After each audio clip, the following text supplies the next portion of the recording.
Hey guys, welcome back to our channel. Today we are going to draw something super cute and extra cheesy, a little happy cheese cube. You know what's funny? This cheese cube is not just any cheese. He's the one who believes that even holes make you whole. Because just like our cheese, every little flaw makes us special in own cute way. So grab your pencil and marker, your smile, and let's bring the adorable cheese cube to life together.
Step 1, wake up early, gonna rise with the sun.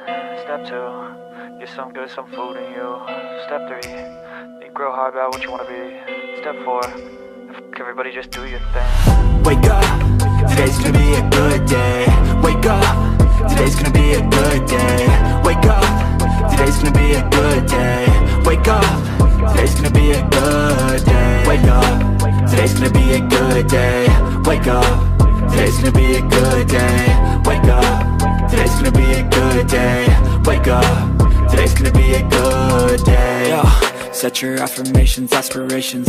I got shit to do, the aftermath of preparation. Good food, good mood, blood in circulation. One step at a time, yeah, that's how you make it. Set a goal you control and the steps you take them. I try to pick one thought, have some concentration. And if I make a mistake, it's called education. I try to do this every day, call it replication. Wake up, today's gonna be a good day. Wake up, today's gonna be a good day. Wake up, today's gonna be a good day. Wake up. Okay guys, look at our sweet little cheese cube. He's full of smiles and I hope he made you smile too. Remember my friends, even the tiniest piece of creativity can spread joy, just like this little cheese cube did today. If you enjoyed this drawing, don't forget to like, share and subscribe to join our happy creative family. See you in the next video. Till then, bye bye. Unless I can swap all the bad for the good in my head when I'm lost. Yeah, so I'ma fake it till I make it.